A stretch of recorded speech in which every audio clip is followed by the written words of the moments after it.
कंचन और सुचेता भाभी ननद थी। दोनों की ही आपस में जरा सी भी नहीं बनती थी। दोनों के झगड़ों से घर में सभी लोग बहुत परेशान थे। ए सुचेता, ऐसा बन ठन कर कहाँ जा रही है? कहीं भी जा रही हूँ, तुम्हें उससे क्या मतलब? तुम अपने काम से काम रखो, ज्यादा मेरी लाइफ में दखल अंदाजी मत करो। हाँ, अब तुम्हारे घर वाले तुम्हें इतनी छूट दिए बैठे हैं, तभी तुम्हारी इतनी जुबान चलती है। मैं तो मेरे घर में किसी से पूछे बिना कुछ करती भी नहीं थी। इतना अच्छा लगता है तो वहीं चली जाओ। वैसे भी इस घर में तो तुम किसी से कुछ पूछना बताना जरूरी नहीं समझती हो। यहाँ तो अपनी मर्जी की मालिक बनी बैठी हो। तमीज से बात करो सुचेता, तुम्हारी भाभी हूँ मैं, बड़ी। हाँ तो भाभी हो, माँ नहीं हो जो तुम्हारी कोई भी बात में सुनो, समझ गई? क्या हो गया? क्यों लड़ रही हो दोनों फिर से? ये आपकी बहू मेरे कहीं जाने न जाने से रोक लगा रही है। समझा दो इन्हें कि मेरी जिंदगी में ज्यादा दखल ना दे। क्यों रे कंचन, तुझे क्या मतलब है? मेरी बेटी कभी भी कहीं भी जाती हो, तू अपने काम से काम रख, ज्यादा मेरी बेटी की जिंदगी में दखल मत दे। माँ जी, आप एक दो बार उसे भी तो कुछ कहिए। मुझ पर तो आप हमेशा ही पाबंदी लगाती रहती हो, लेकिन इसे तो आप कभी कुछ नहीं कहती हो।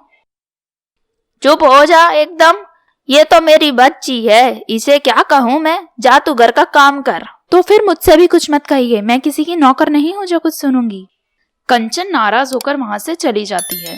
अगले दिन सुचेता कंचन की साड़ी पहने खड़ी होती है।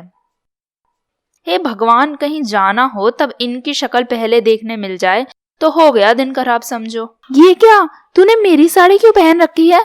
उतार चल मेरी साड़ी अभी के अभी। काहे की तुम्हारी साड़ी? इस पर क्या तुम्हारा नाम लिखा है? और वैसे भी तुम ये साड़ी मायके से नहीं लाई थी, मेरी माँ ने दिलाई है, तो इस पर मेरा भी पूरा पूरा हक है। ये सब बकवास करे बिना मेरी साड़ी उतार। वैसे भी मुझे ये घर में ढंग की चीजें नहीं मिलती, एक दो चीजें मिलती भी हैं, अगर वो तू हथिया लेगी तो मैं क्या करूंगी? मेरी साड़ी वापस दे अभी के अभी। कभी तो कुछ अपने मायके से भी मंगा लिया करो, हर चीज यहाँ मेरे माँ बाप ही क्यों दिलाएं तुम्हें?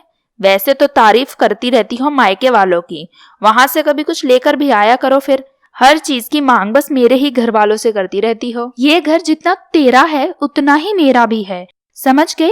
और मुझे बोलने से पहले खुद को देख, पहाड़ जैसी हो गई है लेकिन शादी करने को तैयार नहीं है।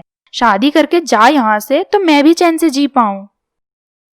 तुम होती कौन हो मुझे शादी का बोलने वाली? खुद की हो गई है ना तो उसी में खुश रहो। अरे क्या हो गया तुम दोनों को? लड़ने की आवाजें गली तक आ रही हैं। तुम्हारा झगड़ा कभी खत्म भी होगा या नहीं? फिर कंचन सारी बात अपने पति को बताती है। सुचेता, अपनी भाभी की साड़ी वापस करो अभी के अभी।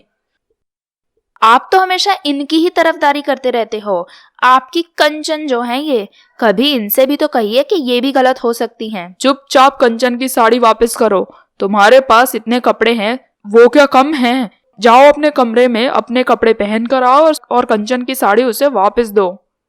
सुचेता गुस्सा होकर वहां से चली जाती है और कुछ देर बाद कंचन के कमरे में फटी हुई साड़ी लेकर आती है। ये क्या, तूने मेरी साड़ी क्यों फाड़ दी? आपको चाहिए थी ना साड़ी, अब लो पहनो। कितनी साड़ी पहनने वाली हो, मैं भी देखती हूँ। ये साड़ी के लिए मेरे भैया से मुझे ही डांट पड़वाई थी ना, अब पहनो साड़ी, चलो। सुचेता, तू ऐसा ही करती है, कोई भी चीज कभी तू मेरे पास रहने ही नहीं देती है।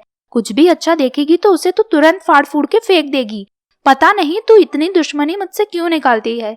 तेरे जितना खराब तो कोई और है ही नहीं। तो आप कौन सी अच्छी हो? पूरे दिन घर में मेकअप करके यहाँ से वहां घूमती रहती हो, काम काज में तो तुम्हारा मन नहीं लगता है, और मेरी माँ से भी लड़ती रहती हो। तो तुम्हारे लिए तो यही सही है। ज्यादा मेरे मुंह लगोगी ना तो अब की बार एक नहीं सारी साड़ियों में आग लगा दूंगी। आज आने दे तेरे भैया को, मैं सारी बात ना बताऊं और तेरी ये हेकड़ी ना निकलवाऊं तो कहना, जितनी तेरे में चर्बी चढ़ी है सब उतरेगी। रुक तो जा तू। हाँ, तुम बोलना भैया से, तुम्हें जो बोलना हो। मैं भी मेरी माँ से कहूंगी कि तुम कैसे मेरे पीछे पड़ी रहती हो। फिर देखना मेरी माँ तुम्हारा क्या हाल करती है। बड़ी आई भैया से शिकायत करने वाले। यूं ही दोनों की लड़ाइयां कभी खत्म नहीं होती और घर वाले दोनों की लड़ाइयों से इसी तरह परेशान रहते हैं, लेकिन कोई कुछ नहीं कर पाता क्योंकि कंचन और सुचेता तो हमेशा ही लड़ते रहते हैं।